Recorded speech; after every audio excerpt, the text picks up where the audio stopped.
and welcome to the Green and Gold Gridiron Show. I'm Margot Morin. I'm Chris Sheets from the Kissin' Country Morning Show. It's our final show of the season, and speaking of that, we'd love to know what you thought of the show this year, good or bad.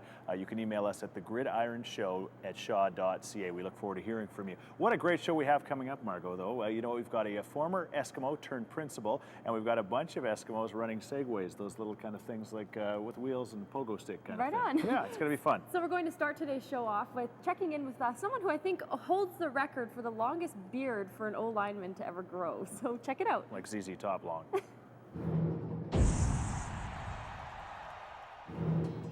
Well, I'm a principal with Edmonton Public Schools at this school, Esk Elementary in Millwoods. Been here now for 6 years. I think the reason I like elementary so much is the kids want you to be their friends. They want you to be involved with them, you know. As they get older, they have less to do with you, but when they're still young, they still want that interaction. They still want that part of you. I kind of enjoy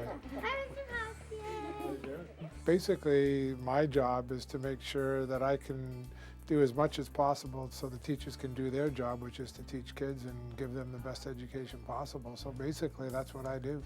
I mean, I make sure the school's got the things it needs, and I try to take on as much of the administrative kinds of things and take that off my teachers' shoulders so that they're free to do the things they need to do. I coach basketball every year. I'm with Northeast Basketball on their executive. I've been on the board of the Y, and now as an advisor to the YMCA for about the last 8 or 9 years. I'm involved in the Knights of Columbus with my church. I'm president of the Canadian Football League Alumni Association and on the board of directors and past president and secretary of the Edmonton Eskimo alumni. At functions and events like Grey Cup, we have an alumni room for players to come and meet other players. We're having a Legends Lunch where we'll have our CFL Man of the Year, Alumni Man of the Year award going out to, and this year it's going out to Bain Norrie. Well, I mean, I was fortunate that I was with the Eskimos during the of course, the dynasty years and the 12 years we played in I think 7 or 8 Grey Cups and won 6 of them. So, I mean, fortunate as heck to be a part of that era. And I think I left a legacy in regards to one of the better, offensive linemen to have played in Edmonton. I've always believed you have to give back. I mean, someone coached me my whole life from the time I was 5, 6 years old. I played hockey, I played lacrosse, I swam. I did a million things as a kid in athletics, and someone coached me. And so I believe, I mean, we're this generation now that has to give back to the younger generation. It's great to see a principal who's obviously so loved by his students. Yeah, that's actually nice, isn't it? Up next, we catch up with Calvin McCarty as he gives back, speaking of nice, as he shows up at a Raider Adam football practice in Champions in the community. The kids totally look for it. They're just ecstatic seeing these guys playing for the CFL and knowing all of them. They all played Adam football. So for the kids on our team, seeing these great big huge monsters, because that's what they are compared to them, they're just ecstatic to have them out. It's great. Hey, a lot of stuff happens in the middle right there. I think it is very awesome. I think it's going to be learning for all of us, because we're going to learn what the big professionals do. Hey, stay outside too, Tom. Go get it. Stay outside. Stay outside. Ooh! Close. Maybe we would have bounced it outside. He was out of there. You know, at this age, you know, they're so young. It's just, you know, have fun and enjoy it. But you know, this is, you know, some of the future stars out here. So it's good to come back and see the youngsters playing the game. We're learning about new drills that we never knew before about, and we're learning about how to sidestep to block our man. Like I said, like how to tuck in the football and make sure if we get juke someone, make sure you stay down low and make sure you keep your weight a minimum weight. Mostly footwork, and he taught us how to hold the ball so it doesn't get taken out of your hands.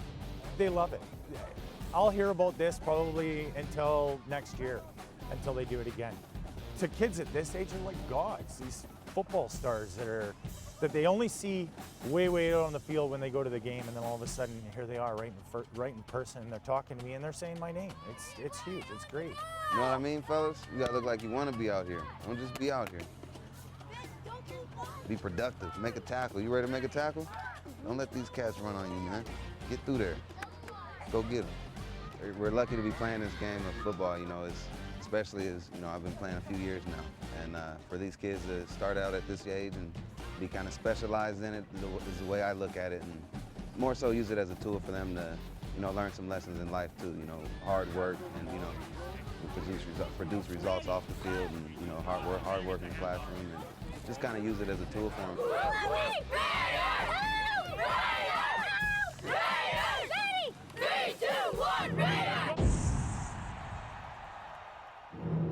Yeah, those kids' eyes, they lit up like light bulbs when the players walked in, didn't they? I only wish that they'd have done that when I was in school. Maybe if some Eskimos would have showed up, I'd be playing quarterback instead of wearing the quarterback's jersey. Sure, Chris. Probably not. I think so too. Yeah, right. So today in Out of Bounds, we're going to check in with Elliott Richardson, Graeme Bell, and Patrick Kabongo as they go to get their license. Seqway license. Right, so check it out.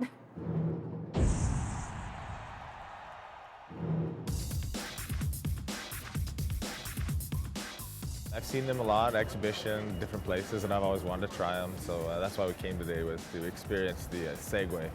I mean, we're football players, we're sore, we're beat up. So maybe we could interest Edmonton in getting a few of them to run us some cars to the stadium every day. So it's just something fun. It looks entertaining, and that's why I want to try it. No Seqway experience to be my first time. Just the idea of it, being able to get around town pretty easily. Saying it's different than public transportation, easier to get around than bikes, especially in the winter. I was actually, the first time I went on, I was really amazed because it's really body control. People think sometimes it's easy to ride, but it's not actually. You know, you need a lot of control, you need a lot of stability, but it's actually a very good invention, like, especially for people that they live downtown and they work downtown. That's a fast way to get to work, a clean way to get to work, and it's great for the environment. Oh, relax. Well, I brought the biggest person on the team, and I brought the smallest person on the team, so I'm going to say that I'm going to be middle of the pack. Elliott Richardson is definitely going to win it today, just because he's lighter than everybody else. Small people do well. My body weight will be more easily distributed across myself, whereas Pat's really tall and a little bit more top heavy, so I feel like his momentum's going to carry him either way. Me? I mean, I don't know, it all depends sort of how we start. It's all about a good start and just maintaining after that. I would hope that'd be me because I like to compete, but I can tell Elliott has been on it probably a lot more than I did. Where are you getting this? Graeme, no body control. Unbalanced. Yeah, he's a veteran of the Seqway, you know, but his stature is going to either crumble the Seqway or it's not going to go up the hill.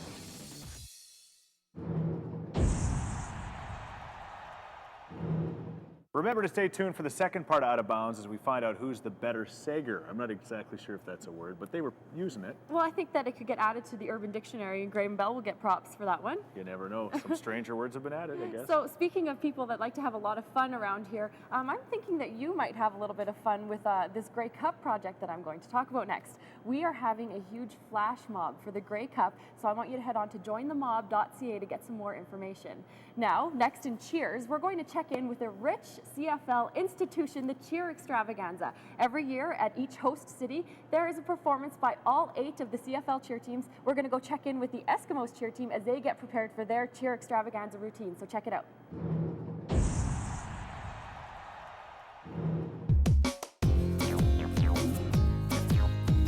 The CFL Cheer Extravaganza started with Grey Cup in 1997 with the concept that I wanted to get all the CFL cheerleaders together for Grey Cup. It had never happened before. I had no idea when I went to Grey Cup in '96 that there were no other cheerleaders there. In an effort to pull all the cheerleaders together, they volunteer all year, the bulk of them, and so this gives them a chance to come together and really perform in a venue what they do best. So each team puts together a 6 to 7 minute routine, and we started in '97 to a sold-out crowd at Grant MacEwan, and since then, every year, there's been a Cheer Extravaganza, and I'm really proud that it's become part of the mainstream Grey Cup celebration.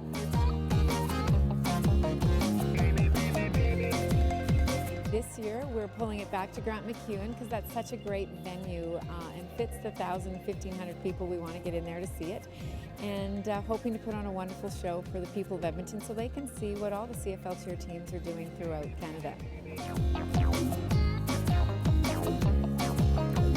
It's well received by Edmontonians because there's lots of cheerleading fans out there and people who enjoy watching the cheerleading, whether it be the dance style of some or the acrobatic style of others. They're all very, very different, unique styles, and it's great to pull them together in one venue and let people see what's going on. There's no competition at all. It's just an opportunity for them to showcase what they do best. Going out there, the initial feeling is just amazing. All the fans just watching, and it's really fun to perform in front of all those people, and I love stunting. It's a huge passion of mine, so it's just fun to be able to do that and show everybody what I got. And it's kind of cool to see the difference between the dance teams and the stunt teams. Every single team in their own way has got really great choreography and have put together something really entertaining for everyone to see. So it's a real look at the sort of fiber of the country and where everybody is in cheerleading. The date is Saturday, November 27th. The doors open at 4:30 with a pre-show of the Spirit of Edmonton and Saskatchewan Pep Band at 5 o'clock. The Cheer Extravaganza really gives you a chance to interact firsthand with all these cheerleaders from across the country. They're not only beautiful, but they're talented young ladies and handsome fellas who've been working hard promoting their team and performing all season, and you get to meet them close up. If you want an autograph, you can get an autograph. The Grey Cup will have a little moment there, and you get to see the mascots will be there. So it's just a real all-around fun opportunity to get up close and personal and meet the cheerleaders and just have the opportunity to really see what they do. You got to feel what I'm saying. Come on. You got to feel what I'm saying. I don't think anybody's been on the show more than this guy, and it's really cool. It's the Grand Poobah of the Grey Cup Festival here in Edmonton, Dwayne Vanneau. Dwayne, we've got so many activities going on. Of course, the sold-out game here we've talked about, a bunch of the ticketed events people can buy tickets for, but now Huddletown and all the events there. Let's talk about it first. Where is Huddletown? Huddletown is downtown. It's basically surrounding Sir Winston Churchill Square, where we have our main family area, and then it outstretches from there about 3.5, almost 4 city blocks, and we've shut down all of 99th Street, and we've got lots of things going on there. Now, I work for Kissin' Country, so I'm thrilled about a bunch of the country music acts you got. We'll talk about those in a moment, but I know my daughter is really pumped because there's a free event that she'll be able to see the Stereo. She's a big fan of them. For example, there's free events that are going to be happening on the stage there, right? Yeah, you know, starting on Thursday morning, 11 o'clock till 8 o'clock at night, running Thursday, Friday, Saturday, and a half a day Sunday. There'll be free acts and entertainment all the way through. And just come down to this serious stage and you can see some of your favorite bands. Yeah, we talk about Big Sugar, we talk about George Canyon. He's one of the biggest country stars we have. Emerson Drive as well, originally from Grand Prairie, just to name a few, Clayton Bellamy and so many others. And don't forget Helix. And don't forget Helix. How can you ever forget Helix? And again, these events all free. And I don't think anybody's ever offered this kind of entertainment as far as the Grey Cup committee goes. No, I don't think so. And we just, again, it's part of our goal to do the best Grey Cup ever, and we want basically all of downtown, all of Huddletown is free. Everything you do there, including the zip line, is free. So it's really about everyone experiencing football and coming down and having a fun time and not having to spend money to do it. By the time we get to the Grey Cup, we'll all be ready for a nap on that Monday, I guarantee you. Monday and Tuesday. Going to be fantastic. Tuesday as well. Up next in Pro Fitness, we catch up with Eskimo linebacker defensive end Greg Peach. Greg Peach, Edmonton Eskimos. I'm going to show you a little bit of what I do throughout the week. Monday is usually a power clean day and lower body day. And Tuesday is an upper body bench day. Do some hang cleans with that, some shoulders. And Wednesday is a light shoulder day and core workout. Day 4 off, and then game day Friday. Here we go. This first exercise is a power clean. What this does is it really works your hips and explosion. And as a defensive lineman and a football player in general, this is a very important lift for us.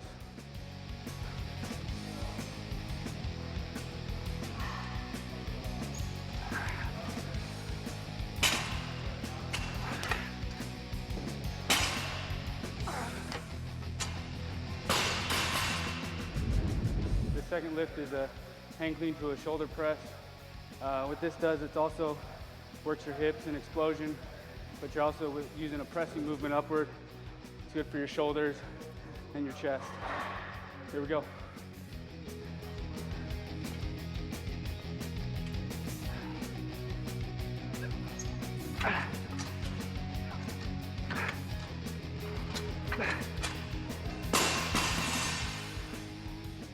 This third lift is a hang clean to a front squat, and also working your hips initially, sinking in and up top, going down to a squat, working your quads, your hamstrings, your glutes, and then exploding upward.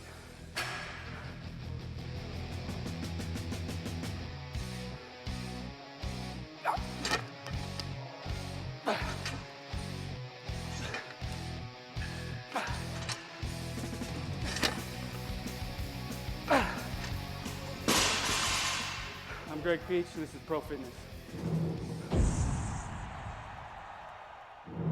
You know, Margot, throughout the year, watching these professional athletes and how hard they have to work out to stay in shape, I've realized something. What's that?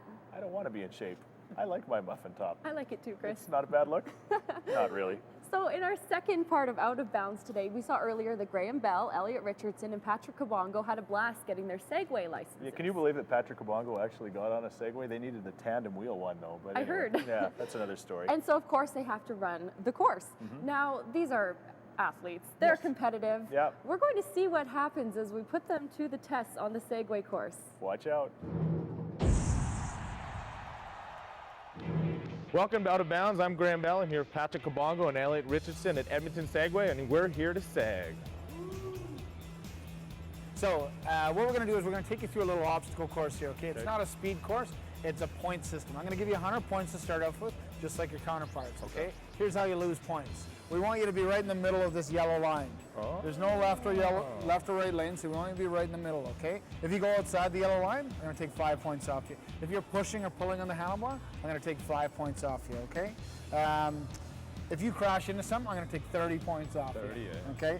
And if we catch you looking down, right, we're going to take 5 points off you, okay? I'm going to help you at the beginning here, but if I have to step in and help you out, I'm going to take 10 points off you. When am I going to parallel park? We'll parallel park at the end. Okay, at the end, if you're not able to park properly, I'll take 15 points off you. Drive. Okay, and Blair's going to keep score for us. All right. Here. Yeah, so you want to stop here. That's good. Okay, pull up to the first hill. What you want to do is you want to have your eyes forward, your hands relaxed, and just lean forward. You don't have to take a run at it. Okay, so just start coming up. Okay, Blair, you getting this?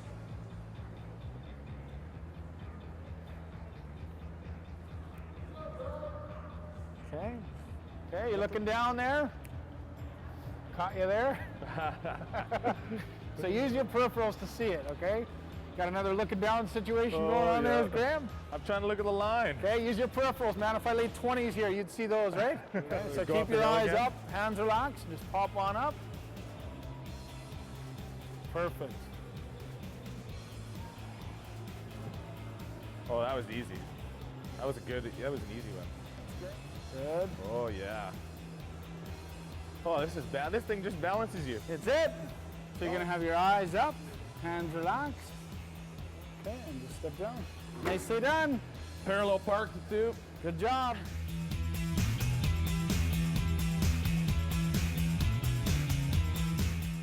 Okay, so just come on over here. You want to stop at the stop sign. Now we're going to help you get up this first hill. That's it. What up, Pat? Barring any mishaps here, you're at 100 points, so you're doing pretty good. I put the pressure on me. Looking pretty natural out there, Elliott. Get some, Graeme. What up, Pat? Nice. We're going to get a park over here. Yeah, you're just going to pull up right in behind this Seqway. Okay, so eyes up, hands relaxed. Perfect. Good job. All right. Yeah.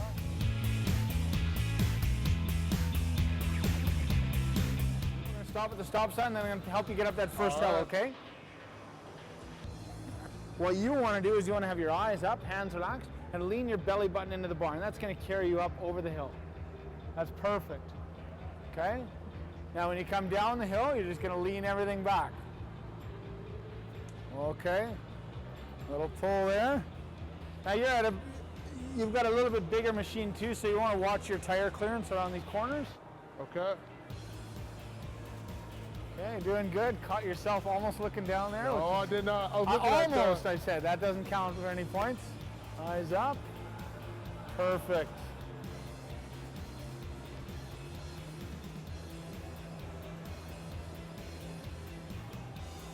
Okay, this is the big hill here. So remember, keep your eyes forward, your hands relaxed, and just lean your belly button into the bar. Perfect. It's a big hill. I know. Climbs very steep hills. Okay, now hands relaxed, lean back your hips. Okay. I'm good. Yeah, I didn't lose no point. And just pull straight up here. Good. Now eyes up, hands relaxed. And you're just going to step down. Relax. Perfect. Good job. Awesome.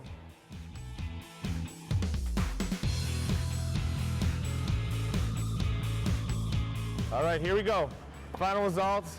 Elliott, 100%. He got first. Me, myself, I got 90. And old Patrick, due to height and weight restrictions, got 80%, so he got third. But all in fun, we had a great time. Thanks for tuning in to Out of Bounds. You know, Chris, I've got a lot of love for Patrick Kabongo, but if I was ever shopping for a second-hand Seqway, I definitely would not want the one that he was driving. No, his Seqway said, one at a time, please, one at a time. Anyway, up next at People of the Empire, we have Ray Welychka, who not only is a season ticket holder, but maybe the season ticket holder who has the most tickets. You'll see what we mean. My name is Ray Welychka, and I've been a season ticket holder since 1968. I started coming to games in 62 when I first moved to the city, but being a young teenagers and stuff, we always bought different tickets, like 10, 12, 14 people, but in 68 I got tired of it and finally said enough about season tickets, and I've had season tickets since. I always loved the Eskimos, even when Jackie Parker was around in the days. We used to play football, just touch football in high school. And we always listened to the games on the radio. I remember even having to do chores on the farm in Bonneville. Always had to listen, get into the radio to see what the Eskimos were doing, and it just grew on me. I just absolutely love football. Memories, my goodness, there are many, many, many memories.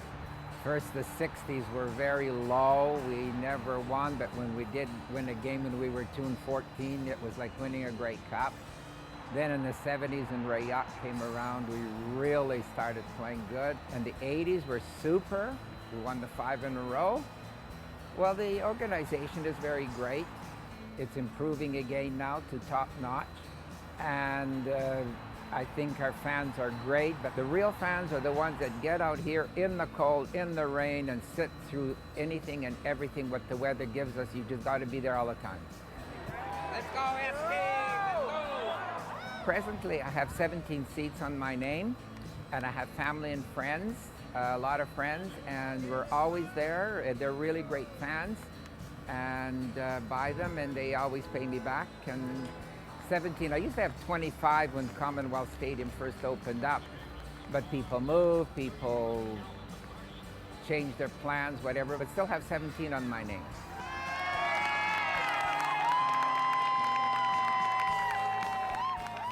That section was given to me right from beginning in 78 when we moved into Commonwealth Stadium. And we were very high because that's the best we could get, but we just moved lower and lower and lower. And now to move all these seats to a lower section is too atrocious. So that's why we like to sit together. So we love the seats. You can see the whole play, the whole area, the whole field. So we really love the seating there. You know, Margot, it's been great to watch these fans, these Eskimo fans all year long, and this part of the show. It proves why we have the best fans in the league and why we lead the league in attendance every year. They're just fantastic. Hats off to all of them. Definitely.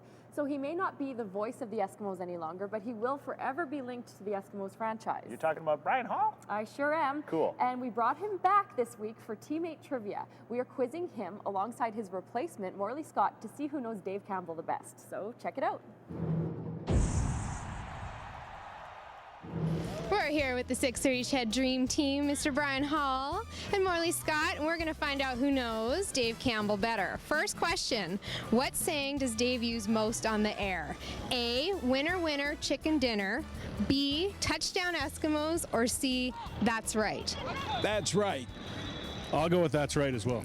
Well, it used to be that's right, Bryan. Now it's that's right, Morley. What's Dave's favorite thing about being an Eskimo radio personality? A, traveling to other CFL cities. B, being part of the game. Or C, chicks dig it. I think Dave loves to travel. He loves the restaurants. He loves to travel. How's that? What do you mean by being part of the game? You mean, are you talking about football here? He likes being part of the game. Just being involved with the game. It doesn't feel like work. What is Dave's worst habit? A, being unorganized. B, text messaging. Or C, breathing loudly. Well, that's definitely being unorganized. I have to agree 100%. Unorganized and too much time on Twitter. Can be very unorganized at times. What is Dave's pregame ritual? A, study and meditate. B, eat as many cookies as possible. Or C, sleep in and relax. You do not realize how much knowledge there is in cookies. It's disorganized, isn't it? I was just thinking about my English teacher and grammar in school.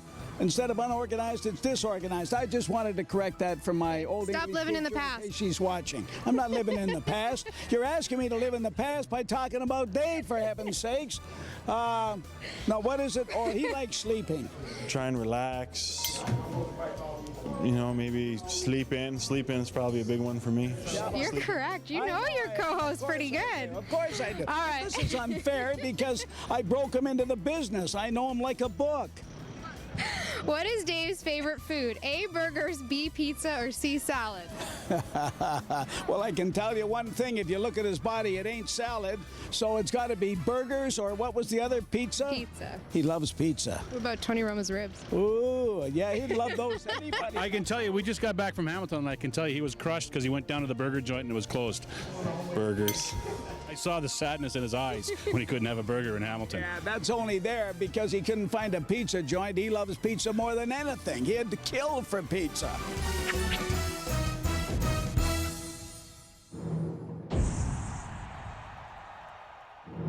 Well, that does it for today's show and for Season 2 of the Green and Gold Gridiron Show. But remember, you can check out all of our past episodes on esks.com or shawtv.com. I think we're kind of like the Eskimos. We got better as the year got going, you know. I'm not ready for this to be over. It's been tons of fun. Thank you to everybody who's watched the show. Thank you to everybody behind the scenes, John, cameraman Richard, and everybody else, of course, our mothers, the man up above. It's like we're accepting an Oscar. Yeah. But anyway, it's been tons of fun, Margot. You're just fantastic to work with. On behalf of myself, Chris Sheets, and Margot Morin, thank you again, and we'll see you next year. But until then, go Esko! Succulus. Succulus. There you go. Toos. Succulus. Succulus. Toos. Succulus. Succulus. Succulus. Succulus. Succulus. No way there. Too dangerous for me. He has a capital X mustache. Marco funny.